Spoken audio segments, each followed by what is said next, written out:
दोस्तों, Windows operating system दुनिया के 90% कंप्यूटर में चलता है और यह दुनिया की सबसे बड़ी कंप्यूटर ऑपरेटिंग सिस्टम है। लेकिन स्मार्टफोन के मामले में इसकी कहानी कुछ अलग ही है। इसलिए आज मैं आपको बताऊंगा कि विंडोज फोन आखिर फेल क्यों हुआ। नमस्कार दोस्तों, मैं अर्जुन देविल स्वागत करता हूं आपका फिर से एक नए एपिसोड में।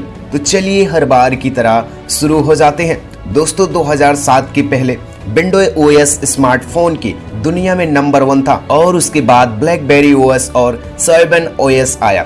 लेकिन 2007 में एक ऐसी घटना हुई जिसने स्मार्टफोन की दुनिया को बदल दिया, क्योंकि इसी साल स्टीव जॉब्स ने आईफोन को लॉन्च किया था। यह पहला फोन था जिसमें आपको एक टच स्क्रीन देखने को मिला था। इसी की बात से सभी स्मार्टफोन कंपनीज अपनी स्क्रीन टच फोन को लॉन्च करने की रेस में जुट गई। इसलिए गूगल ने HTC के साथ मिलकर दुनिया का पहला एंड्रॉइड फोन लॉन्च किया जिसका नाम HTC ड्रीम था। आप सोच रहे होंगे कि विंडोज ओएस स्मार्टफोन में और iOS और एंड्रॉइड ओएस की तरह इतना सफल क्यों नहीं हुआ, क्योंकि एंड्रॉइड ओएस एक ओपन सिक्योर था और इसे कोई भी कंपनी इसे इस्तेमाल कर सकती थी और iOS और अपने आईफोन्स में इस्तेमाल होता था। लेकिन विंडोज ओएस को अगर कोई मोबाइल कंपनी इस्तेमाल करती थी तो उससे माइक्रोसॉफ्ट को रॉयल्टी देनी पड़ती थी, जिसकी कीमत $23 से $30 थी। एंड्रॉइड ओएस और iOS बहुत ही सरल और इस्तेमाल करने में आसान था, लेकिन विंडोज ओएस को समझने में लोगों को खास परेशानियों का सामना करना पड़ता था। जैसे आप एग्जांपल के तौर पे समझ सकते हो कि कंप्यूटर हमें चलाने के लिए उसकी लैंग्वेज को आना जरूरी है, उसी तरह से कुछ ये स्मार्टफोन था। 2010 में जब माइक्रोसॉफ्ट को अपनी गलतियों का पता चला तो उसने अपने विंडोज ओएस को मॉडर्न बनाया, लेकिन यह भी उतना नहीं चला। दोस्तों, अब बात कर लेते हैं कि एंड्रॉइड आखिर है क्या। एंड्रॉइड कोई फोन नहीं है और ना ही कोई एप्लीकेशन है। यह एक ऑपरेटिंग सिस्टम है जो कि एनिक्स कर्नेल के ऊपर आधारित है। अगर मैं इसे आसान भाषा में कहूं तो लिनक्स एक ऑपरेटिंग सिस्टम है जिसे कि मुख्यतः सर्वर और डेस्कटॉप कंप्यूटर में इस्तेमाल होता है। तो एंड्रॉइड बस एक वर्जन है लिनक्स का जिसे बहुत सारे मॉडिफिकेशन के बाद बनाया गया। हाँ, लेकिन ये रिलेटेड है। एंड्रॉइड ऐसा ऑपरेटिंग सिस्टम है जिसे कि डिजाइन किया गया था मोबाइल को नजर में रखते हुए, ताकि इसमें फोन की सारी फंक्शन और एप्लीकेशंस को आसानी से रन किया जा सके।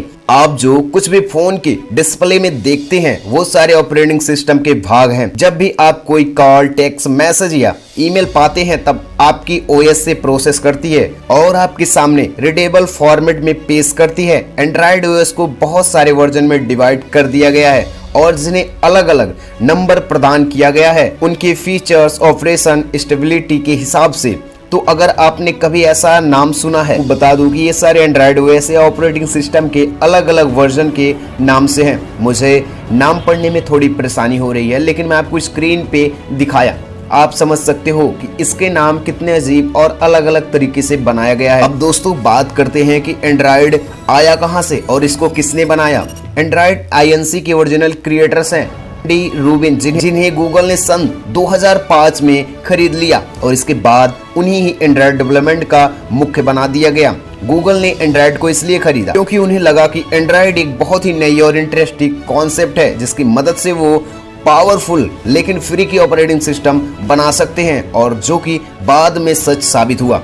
दोस्तों, क्या आप एक ऐसा फोन खरीदेंगे जिसमें आपको थर्ड पार्टी एप्स का सपोर्ट बहुत ही कम मिले? यह परेशानी विंडोज फोन के साथ थी, क्योंकि अब ऐप डेवलपर्स भी अपने ऐसे ऐप को बनाते हैं जो कि ज़्यादातर एंड्रॉइड और iOS के लिए डिज़ाइन करने लगे, क्योंकि इनके यूजर्स बहुत ही ज़्यादा थे जिससे इन्हें फ़ायदा हो। धीरे धीरे विंडोज़ फ़ोन का स्मार्टफोन बंद ही होने लगा और हर जगह अगर आप देखोगे, और बहुत सारे लोग ऐसे भी होंगे जो कि विंडोज फ़ोन का इस्तेमाल ना देखे होंगे ना कभी किए होंगे।